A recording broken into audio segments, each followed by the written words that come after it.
Menurut Kotler, diversifikasi adalah sebuah cara mengidentifikasi peluang dalam peningkatan kinerja bisnis, sehingga bisnisnya lebih menarik dan meningkat.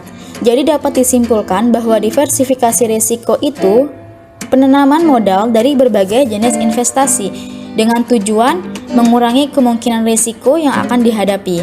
Risiko terdiversifikasi atau tidak sistematis adalah risiko yang tidak dapat diprediksi dan dapat terjadi kapan saja karena penipuan, pemogokan tenaga kerja, penalti peraturan, perombakan manajemen, faktor internal, atau berita lain yang spesifik untuk perusahaan.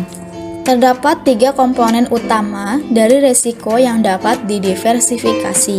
Yang pertama yaitu risiko bisnis. Risiko bisnis muncul karena tantangan yang dihadapi suatu perusahaan saat melakukan suatu bisnis.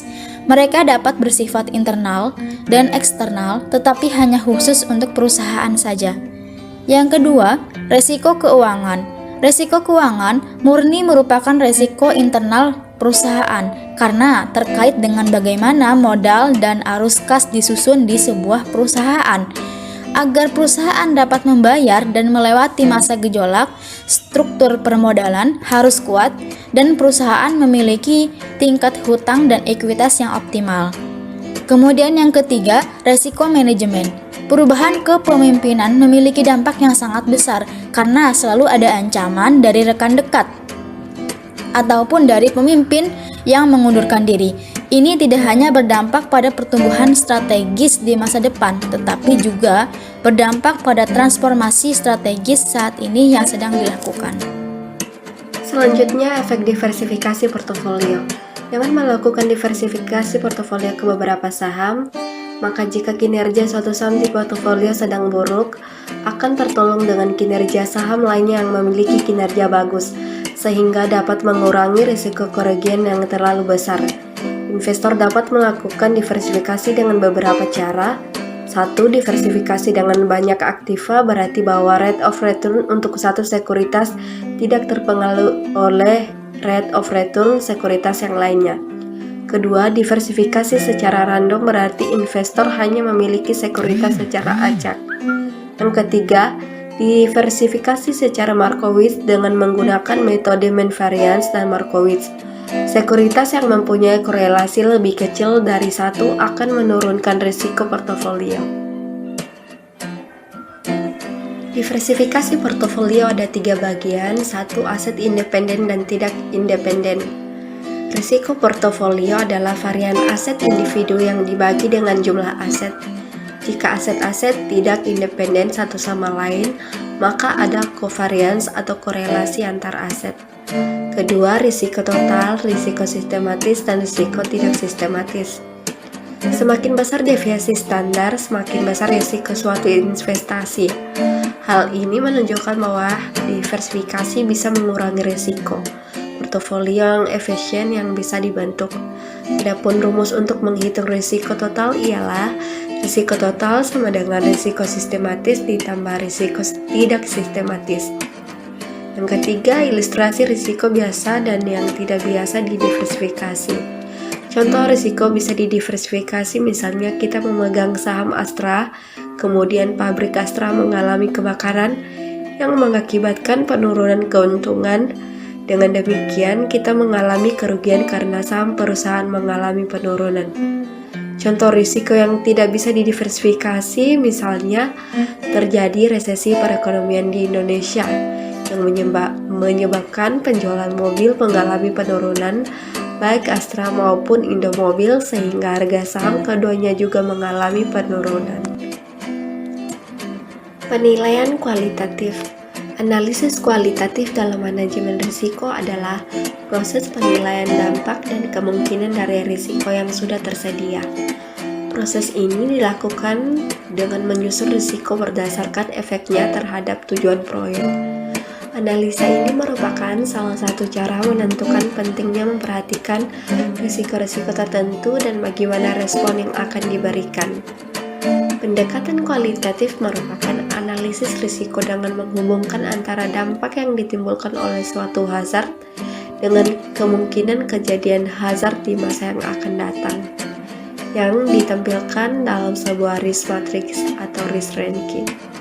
Indikator consequence diekspresikan dengan istilah kualitatif seperti low, moderate, high, extreme, sedangkan likelihood diekspresikan dengan istilah unlikely, possible, likely, dan very likely.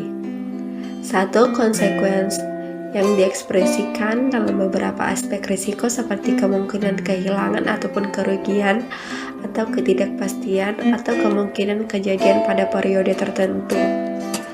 Kedua, likelihood dinyatakan dalam kemungkinan kejadian di masa yang akan datang dan scoring kemudian dikategorikan dalam unlikely, possible, likely, very likely, dan ada juga yang menggunakan istilah rare, extreme, dan sebagainya.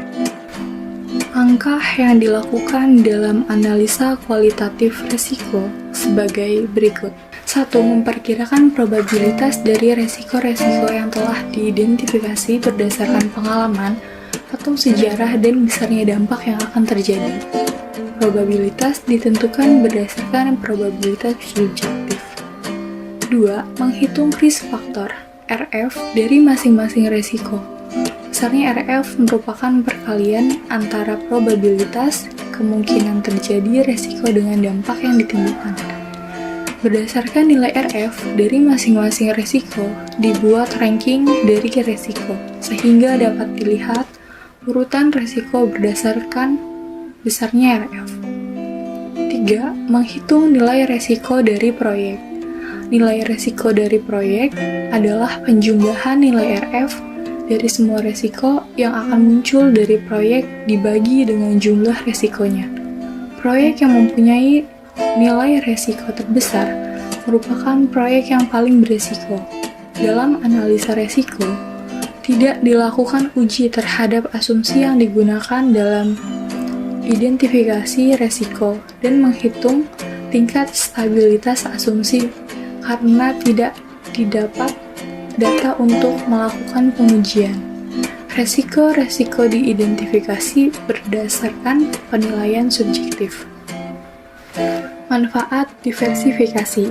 Ada beberapa manfaat dari diversifikasi dalam berbagai jenis dan strategi. Salah satu manfaatnya adalah meminimalkan resiko kerugian. Pasalnya, dalam berinvestasi maupun bisnis, keragaman yang dimiliki tidak langsung merugikan ketika tidak terjadi kegagalan bisnis dan investasi di salah satu instrumen atau produk investasi. Berikut ini beberapa kelebihan diversifikasi dalam bisnis dan investasi. 1. Meningkatkan pendapatan dalam bisnis ataupun keuntungan dalam investasi. 2. Tidak bergantung pada satu produk untuk mendapatkan keuntungan. 3. Khusus bisnis, diversifikasi membuat kita mampu memenuhi kebutuhan lain, pelanggan atau konsumen. 4. Memperluas pasar dan memberi nilai tambah terhadap produk. Kesimpulan, diversifikasi berarti menempatkan dana investasi di beberapa instrumen investasi yang berbeda karakteristiknya. Yang dimaksud dengan karakteristik di sini adalah likuiditas, resiko, dan potensi returnnya. Contohnya adalah potensi return jika berinvestasi pada saham yang akan berbeda dengan obligasi dan reksadana, yang berarti jika ingin melakukan investasi, maka janganlah berinvestasi pada satu instrumen saja.